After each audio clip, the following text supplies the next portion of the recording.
Satuan Operator UAV ISIA dari pasukan khusus Chechnya melaporkan keberhasilan dalam operasi pengintaian dan serangan udara terhadap posisi angkatan bersenjata Ukraina di arah Kharkiv.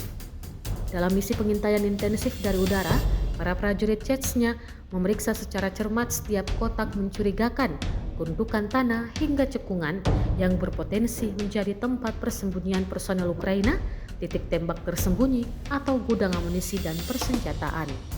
Selama patroli di area hutan, operator drone berhasil menemukan peralatan militer Ukraina yang tersembunyi. Tanpa menunda, mereka segera melancarkan serangan menggunakan drone kamikze. Serangan presisi dari burung UAV tersebut diklaim berhasil melumpuhkan alat transportasi milik Ukraina di lokasi tersebut. Rekaman aksi itu diunggah di Telegram Rabu 30 Juli 2025 dan memperlihatkan secara jelas keakuratan serangan dan kehancuran yang ditimbulkan.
Download Tribun X sekarang, menghadirkan lokal menjadi Indonesia.